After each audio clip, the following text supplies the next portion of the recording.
Hey everyone, welcome to the Tom's Hardware Podcast for July 20th, 2021. I'm Tom's Hardware Editor-in-Chief, Avram Pelch, and I'm joined today, as always, by Raspberry Pi expert Ash Hill, Associate Editor Les Pounder, and our very special guest, Dave Jones of Canonical, who is in charge of Ubuntu for Raspberry Pi. Is that correct? I'd say I'm responsible for the Pi images. Yeah, I'm the Foundations team member with responsibility for the Ubuntu on Pi images. So what does that entail? Largely, it's making sure, it's partially deciding what we're going to focus on for a given release. So, for example, in the Hirsute releases and the Groovy releases, it was about getting all the hardware on the Pi itself working. The GPIO pins, the camera module, etc., and making sure all the base stuff, Wi-Fi, Bluetooth, Ethernet, and so on, work across all the models that we support. And the current focus for the Impish release is looking, now that we've established most of the hardware on the Pi, what about the hardware that you can put on top of the Pi? Hats and such like. So obviously the first thing that we're concentrating on there is the Sense hat, the major hat from the Pi Foundation themselves, and whatever other hats we can squeeze in there. So that's mostly the sort of overarching what I do.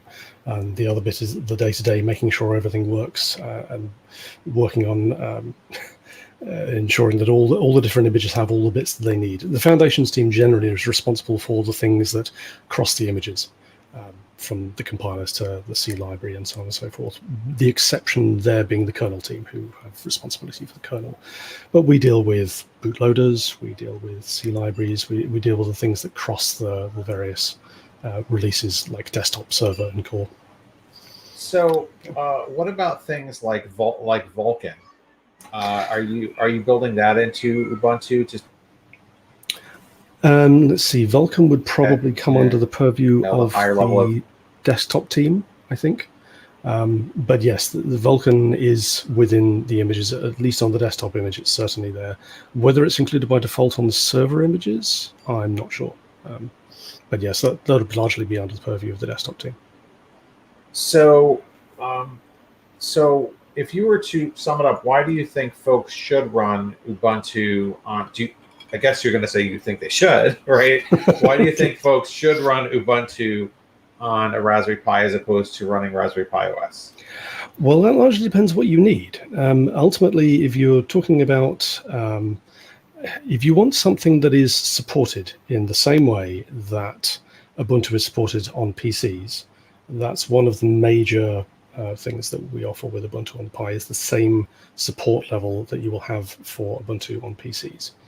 So the LTS releases are supported for the full 5 years and can be supported for longer with extended support maintenance. As for other things, there are certain things that are only on Ubuntu at the moment, or that are slightly more difficult to integrate into other distros.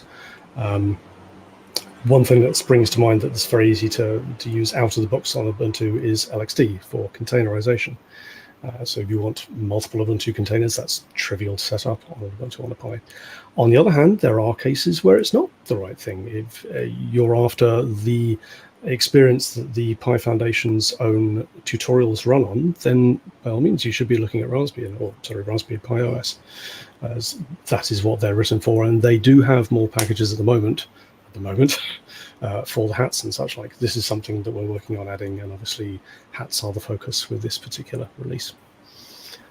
Do you find that you need special libraries for the hats, or can people just use the existing Python libraries? That largely depends.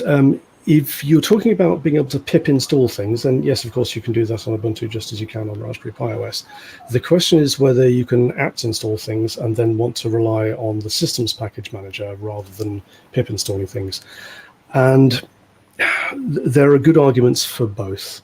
If you want the very latest thing, or there are things that you cannot get through apt on either Raspberry Pi OS or Ubuntu, then by all means go the pip route, but be aware that you're then mixing two packaging systems. On the other hand, if you're sticking entirely to apt packages, it simplifies things a lot, but you are, of course, limited to what's in the archive. And typically, once a release has been made, those won't be updated until the next release, because a large part of not just Ubuntu but Debian packaging generally is stability in the release. So it's horses for courses. It depends exactly what you need. There's no one-size-fits-all answer, unfortunately. How do you find the performance in Ubuntu on Raspberry Pi versus Raspberry Pi OS? Similar, better, slightly worse? The major differences would be in specific use cases. The vast majority of Ubuntu on Pi users that I'm aware of use our 64-bit releases. We have two releases, a 32-bit release and a 64-bit release. Raspberry Pi OS currently officially has a 32-bit release. There is a beta 64-bit release, but it's not widely used as far as I'm aware yet. The Ubuntu 64-bit releases do have a performance advantage under certain circumstances, but not all. 64-bit is not a panacea of performance. There are some things that run slower on it because you suddenly have double the size of pointers for everything. If you look at the sheer size of the image, the ARM64 images are slightly larger than the ARM-HF images. So again, it will depend.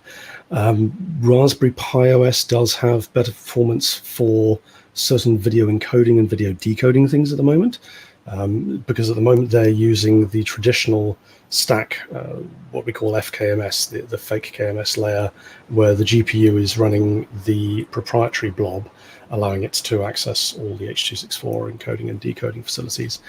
Ubuntu desktop is currently running the slightly confusingly named full KMS, which is just a KMS overlay, and that relies on the Linux kernel driving everything in the GPU. Unfortunately, that means that we don't have hardware decoding for H.264, for example, at the moment.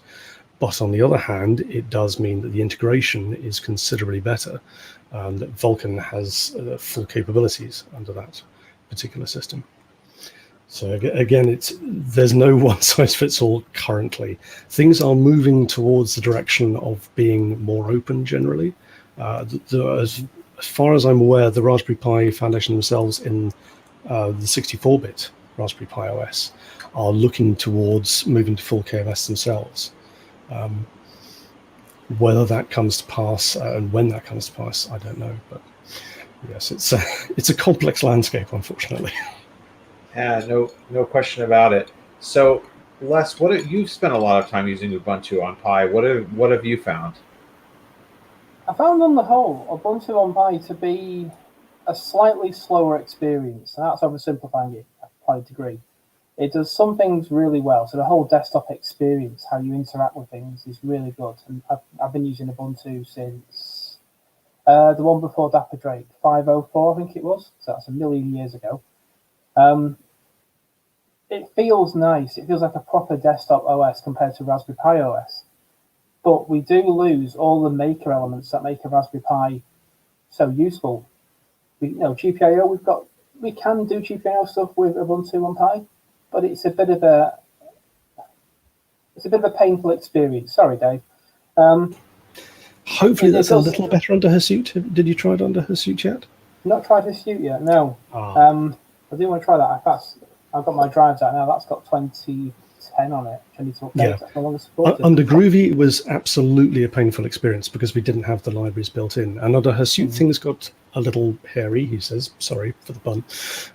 But the problem there being that the kernel changed mechanisms for how we drive the GPIO, but we managed to get the LGPIO library in there and added that as the new default under GPIO 0. So Hasuit has GPIO 0, not out of the box, you do have to apt install it, but that will come with the LGPIO layer beneath it by default. So once installed, it just works. So you can just apt install Python to GPIO 0, and then you're away. How does LGPIO interact with R5 GPIO? So there's a lot of libraries out there and boards that rely on that. Right. This is the interesting aspect. I have a whole lengthy and incredibly boring blog post about this, but basically the classic way of controlling GPIO on the Pi has been, see that kernel that's meant to handle all your hardware interaction? Yeah, ignore that. Bang on the registers. And there are various good reasons for doing this. Largely that the kernel did have a proper interface for communicating with the GPIO, but it lacked certain facilities. For example, the ability to set pull-ups and pull-downs. Without that facility, what are you meant to do? So even if RPi GPIO and the other GPIO libraries had wished to migrate to using that proper interface, it wouldn't have provided their full API. So they'd have had to bang on registers for some of it. And once you're doing that, well, you might as well do it for all of it. Now there is a proper kernel interface, the dev GPIO chip interface, which permits all of these facilities, including pull-ups and pull-downs, and which mediates interaction properly. So one of the problems you have under RPi GPIO is, what if you have two processors trying to control GPIOs? What if you have two trying to control one GPIO? There's nothing to prevent that, and no mechanism to allow them to know that each other are hammering on the same GPIO. The GPIO chip interface will prevent that. You have to reserve GPIOs before you can use them from your process. What does this mean for people using these libraries? If you're currently using RPi GPIO, you have some work to do. Unfortunately, LGPIO and the GPIO chip interfaces are the future. The RPi GPIO does rely on some kernel interfaces for its interactions, and these are deprecated and will be going away at some point. So there is a good reason to migrate away from these and towards the newer libraries, but I'm afraid it does mean some work. And the LGPIO interface is quite different. On the other hand, GPIO 0 users have no work to do. That's because we sit on top of RPi GPIO or LGPIO or several other libraries. I think this might answer, we might have answered Howard's question. Howard asked, what mechanism API does Ubuntu have to access the RPI's GPIO? So GPIO 0 or... You can use LGPIO beneath it. You can use RPi GPIO if you wish, but be aware that that is hitting deprecated kernel APIs, and we can't guarantee that's going to work with future kernel releases. LGPIO we can. That's using the modern kernel interfaces, and that is in Ubuntu Hadoop now that you can use. And if, as I say, if you're using GPIO 0, you have nothing to do. Continue using it. It will continue working on top of the new interface. Now, something not all of our viewers or listeners might know is that you actually are the created GPIO 0, correct? Not the creator, no. That's Ben Nuttall. Ben Nuttall is the creator of GPIO 0 and many other things, who then taps me on the shoulder and drags me into these crazy projects. So I have written a substantial portion. I don't know what percentage of GPIO 0 I've written, but I'd be fairly confident in saying more than half. But no, I'm not the creator of it. Thank goodness. So are you still actively working on it? And does your code also get ported into the latest versions of Raspberry Pi OS? Yes, I do still actively work on GPIO 0 when I have the time, which is not often as I'd like, but such is life. Largely, it comes in fits and bursts nowadays, so we rely on Ben to deal with corralling the issues into some semblance of, this is the stuff we should work on for the next release. And then Ben goes, when have you got a spare week or two to actually bash these things out and work on them?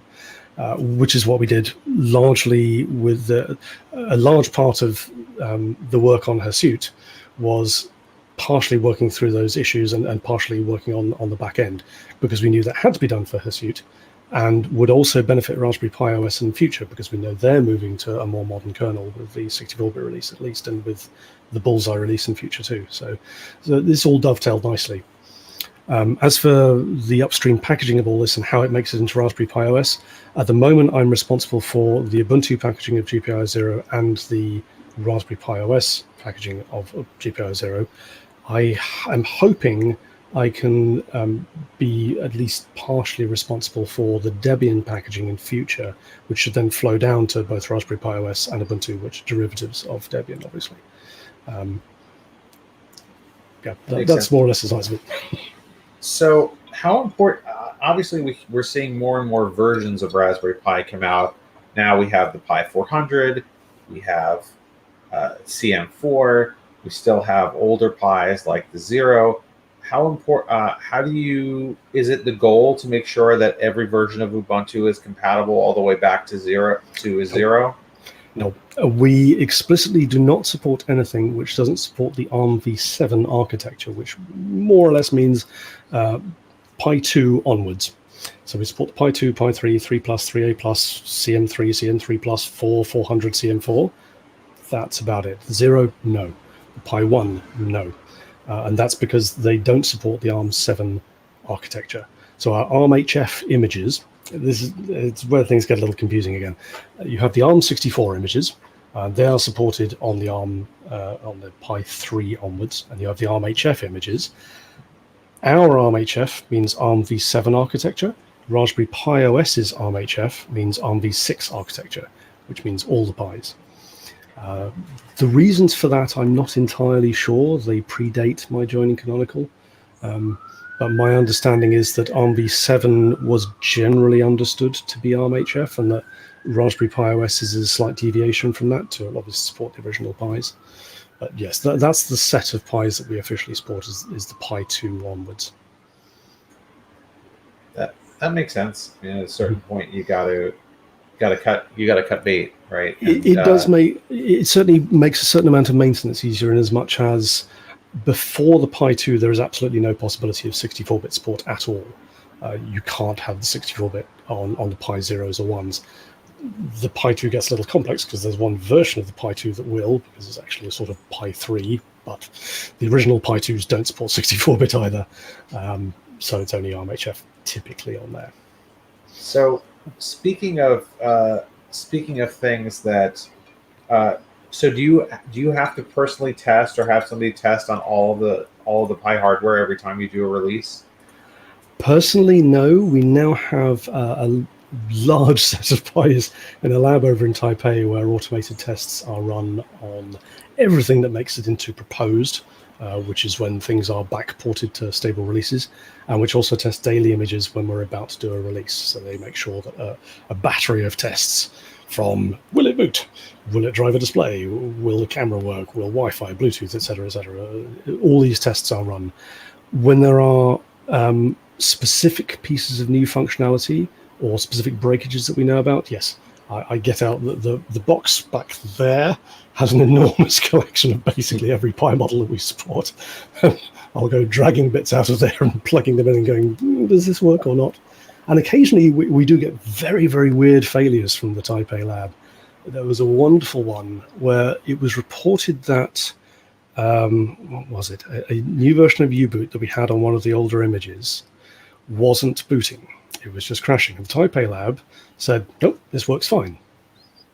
Okay, they're testing it. Users are saying it definitely doesn't work. Okay, I'll go and test it. So I quite happily plugged it in down on the floor where I've got a little test area. Booted just fine. No, can't reproduce. Okay, we'll go and close the bug. No, definitely doesn't boot. And here's the crash backtrace and so on and so forth. Okay, what's going on here? Taipei Lab says it boots fine. Mine says it boots fine. Eventually figured out, plug in a monitor on the 8 gig Oni, doesn't boot. Presumably, some frame buffer being allocated somewhere by the prior bootloader stage, and U-Boot's trampling all over that frame buffer, and things go wrong. But yes, that was one of the weirder ones where I had to dig out Pis and experiment with various things. And of course, the Taipei Lab one didn't have a monitor plugged in, or the monitor wasn't active in that particular test. So, yeah. So what are you looking forward to for future releases? I know there's a release about every 6 months. I think the next one is supposed to be Impish Injury in October. Yep. What exciting things can Pi users look forward to? The big push this time, as I mentioned, was getting as many of those extra libraries as we can for hats in. We're probably not going to manage that many this release. It'll be a bit of a mad rush this particular month. There's various timing issues between Debian's free cycle and our free cycle, so we'll see how much we can get in. The Sense hat is the definite. We must have that one, and we'll try and get as much else on the side as we possibly can. So catching up with Raspberry Pi OS's packages that we don't have, that's a big thing. That's one of the major things that we want to do. Looking forward to the future, obviously getting new kernel releases in there and all the advantages that those bring, especially for the desktop with the new Vulkan drivers and such like. And then there'll be the interesting issue of where the desktop goes from there. So there's huge amount of work going on behind the scenes towards performance on Mutter and Wayland generally. You may remember that the Hirsute release switched to Wayland on the desktop by default. And to my mind, that's the first time Wayland's worked really well out of the box. There's still a few rough edges. I certainly came across one or two corrupted window issues on there that I think might have been fixed by now. But yes, it's exciting to see Wayland being used for the first time, and that holds many promises for future performance, especially with Vulkan drivers coming around. So yes, there's lots of exciting things coming. Then, of course, after the Impish release, the next one will be another LTS release. We'll see what goes into that one. We tend to be a little more conservative with LTS releases, simply because we know it's something that we potentially have to support for 10 years. Obviously, there's the 5-year out-of-box support, but there will be the odd customer buying extended support on those, so you have to be careful that whatever you put in there, you can reasonably support for a decade. That's a long time in software. Wow, it really is. Liz Clark says, so interesting to hear the behind the scenes on this. Liz has been a guest on the show, and she's going to be doing some writing for us. So, greetings to Liz. I'm glad she finds this interesting. Speaking of interesting hardware support, Les, you have been messing with a new CM4 Carrier Board. I have indeed, yes, and it does support Ubuntu as well, CM4. So this is cool. It's a new board from Seed. It's a dual gigabit Ethernet shield. I should say carrier, not shield. That's an Arduino term. I'm going to go to the overhead camera so you can see what's going on. This is a new camera, so we're going to test it out. That's a carrier board. There's a CM4. This is all on and running at the moment. And it looks a bit unusual. It doesn't look like a standard compute module I/O board. It's quite small. Dual gigabit Ethernet, one of which is direct into the sock of the Raspberry Pi Compute Module 4. The other one is a USB 3 to gigabit Ethernet connection, but both gigabit. USB 3, I'll try and tilt this for the camera so you can see. I'm not lying, it's blue, so it's USB 3. So the Compute Module I/O board doesn't have USB 3, it has a PCIe Express connection instead in USB 2. This uses one of the PCI Express lanes to break out USB 3 for us. And so we can have super speedy hard drives. So I've been testing out some SATA and NVMe drives connected by USB 3. And I can confirm lightning fast. It copied a file from the internal eMMC of the CM4 to my NVMe drive in 35 seconds. And that was a 3 gig Raspberry Pi OS image. Lightning, really good. Other bits and pieces on the board, we've got a micro HDMI port here, so you can use it as a desktop PC if you wish. We've got CSI and DSI ports, camera and display ports. I am working on the camera, and that's a nod to Dave as well, because he does the camera work. He is Mr. Pi Camera. I've been testing it with the official camera here. This is version 2.1 of it, and I'm going to take apart my old overhead camera, which was Raspberry Pi HQ camera, and plug that in just to test that as well. We've also got a USB 3 header on the board. Now, there isn't a USB 3 header lead in the box, unfortunately, so I can't test it. But there is a breakout, so you can have additional USB 3 ports, which I think is quite cool. We've got a fan connection as well, 4-pin fan, so you can keep the Pi cool. You'll notice there's a heatsink on here. The idle temps are about 58 degrees C, which is a bit warm. So I have been cooling it with a heatsink. It does a decent job, but it's not as good as active cooling, unfortunately. So I'm going to try and find a 4-pin fan from somewhere to test that out. It's all powered as well, and this is what I like about this board, apart from dual gigabit Ethernet. USB-C is the power source, and at the minute I've got my power supply in front of me. I can see it's pulling 5.1 volts at 0.6 amps, or 600 milliamps. Brilliant. I don't need to plug in a 12-volt power supply, which you do have to do on the Compute Module I/O board. So I can power it all from one thing. And it also doubles as well. If I put a jumper on these pins here, I can use it as a boot device, USB device, and flash Raspberry Pi OS directly to it.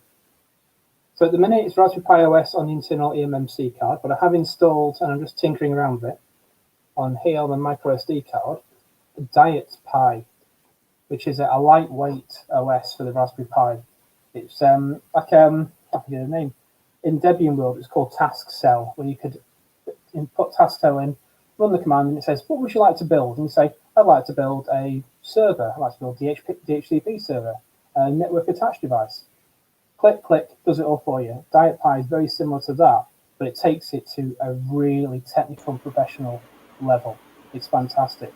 And with this little board, can act as a soft router. So you can have your own routing in your home based on a Raspberry Pi. And this is what I'm going to be playing with for the rest of the week, I think. Wow, that's great. So, Dave, would that kind of thing work in Ubuntu? Yes, absolutely. In fact, I must give a shout out to our kernel guy, Jörg, who's doing a lot of work to add a Linux modules extra package for the next release, which should have a lot of the modules that we've been missing specifically for working with the PCIe connector on the CM4. At the moment, if we try and add all those things into the regular modules, we wind up with some very, very fat init RDs on the boot partition, which isn't ideal. So it'd be nice to have everything optional and split out into a separate package that people can install if they wish to. So speaking of different platforms, Ash, you have been trying out different media platforms for the Pi, correct? Yeah, so recently I needed music for a special occasion, and instead of hiring a DJ, I decided to check out the Raspberry Pi instead. And this led me down a whole little rabbit hole of media streaming options on the Raspberry Pi, and I thought it would be cool to share a few with you guys, just in case anybody watching is looking for something new to sort out their media with. I know that media streaming is nothing new on the Raspberry Pi, but there's all kinds of new things that come out as new Pis come out and operating systems get updated, and things aren't always compatible. So depending on the Pi you have or what kind of setup you want, here are a couple of things that you can look at and hopefully use. So the first thing I want to share with you guys is related to music, and this is what I ultimately went with for what I was trying to do with my event. So I just chose VLC, and it runs on the Raspberry Pi very easily. It runs on Windows. It runs on so many different platforms, and this is just a really useful application for building up a playlist, something really simple. Another one that you can look at on the Raspberry Pi is, and I hope I pronounced this correctly, is called Mopty, and it's Python based. And what's cool about Mopty is that it integrates with things like Spotify. So it sort of centralizes your media beyond just locally stored files. It pulls in things, playlists and music from other applications. And on building on top of that, there's another application I found called Pi Music Box. And this one's really neat because it uses Mopty, and it also provides a few extra features. It makes it easier to control remotely if you want to, control your music from the other side of the room or something like that. But let's say you want to take things a step further. You don't just want a playlist. I found this application called Pi Deck, and it makes it possible to do full-on turntable stuff with a Raspberry Pi, and you just load in your music with a USB drive and go to town, and you can spin music on the spot, and anybody can show up with their own USB stick full of music and take over and try. So that's pretty cool if you wanted to go a little step further. And there are a couple of options also if you wanted to show some videos, which I'm sure some of you guys have heard of these, but if not, you should really check out Plex. We actually have a guide on tomshardware.com explaining how you can set up a Plex media server on the Raspberry Pi. Definitely check that out if you're interested. And sort of like VLC, it can access things that you have stored locally, but you can also access it from different platforms. So let's say you have a Raspberry Pi Plex server, you can also access it from your Android device, you can access it from your computer. It's sort of like a node to a bigger network of media. So it's a little fun in that regard, trying to set up everything to work together. But if Plex isn't your speed, you can always check out Kodi. That's spelled Kodi. It's very similar to Plex. It has a similar array of features, but it also has a very TV-oriented interface, and it makes it easy to kind of keep everything in one spot. But another thing I wanted to mention while I've got you guys is talking about output, because let's say you have music that you want everyone to hear. How are they going to hear it on the Raspberry Pi? So I wanted to share what I did. So I have a sound system. I don't have it with me. It's kind of big, and that's hard to bring in front of the camera right now. But I used pretty much the sound system that you would use for a home theater, where you have a centralized box and you have your subwoofer and, radial speakers about. And I used, behind me, I'll grab it here. Oh, below me. Aha. Raspad. Because why not? If you have it lying around, make use of it. and it's got a 3.5 millimeter out. And where there's a will, there's an adapter, I always say. And so what I decided to use is I have this 3.5 millimeter, the RCA, plugged right in the back of that sound system, cranked up the bass and the subwoofer, and it sounded fantastic. So why hire a DJ when you have a Raspberry Pi? And I wanted to ask you guys, what do you think about all of these? Have you guys used any of these Pi-based media servers in your home or anything like it? Dave, have you used those? VLC, absolutely. I've certainly played music on VLC regularly, including CVLC, which is their console-only one. Useful on server. But Kodi, yes. Oh my, there's a Pi behind basically every TV in the house that runs Kodi and sucks stuff off the server up here, which has the MySQL server and so on it. So that is vital for daughter's cartoons in the morning. What I would like to know is there an easy way to do multi-room audio with any of these? Probably through multiple Pis. I wonder which system would work best for that. I mean, possibly. Plex. I'm not familiar enough with Plex to answer on that one. Pulse audio, maybe. Pulse audio does have the ability to drive multiple outputs and theoretically at least to synchronize them. Not something I've tried, but possibly. I know that both Raspberry Pi OS and Ubuntu are now using Pulse audio as the default driver of audio on the desktop at least. Cool. Well, that's something we will have to figure out, which is how to get the same song playing in multiple rooms of your home. We need more Pis. We always need more Pis, I should say. We're never short of them, but we always need more. Which leads me to one final question for Dave, which is how many Pis do you have? I have stopped counting. My partner did ask me at one point, how many Pis do you have? And when I got to about 15 in this room alone, and that was about 4 years ago now. So I don't even want to think. Yeah, fair enough. I think Les has something like 50 of them. I've lost count, but if you count RP2040 boards and Picos, which are RP2040 boards, I easily have 30. So at least. So there's something for everyone to aspire to. Yeah, that box up there is full to the brim. It's no space. Always needed for testing purposes. It's work related. And yet I never have the one I need to start the next project. So go figure. Well, I want to thank everyone, especially Dave, for joining us. Thank you. We look forward to trying out the latest versions of Ubuntu on Pi. Thank you to Les and Ash, and of course to all of you who tune in. We are live here at 7:30 p.m. UK time, 2:30 p.m. Eastern time every Tuesday, and we are always available on YouTube and Facebook. I will talk to everybody later. Bye, everyone.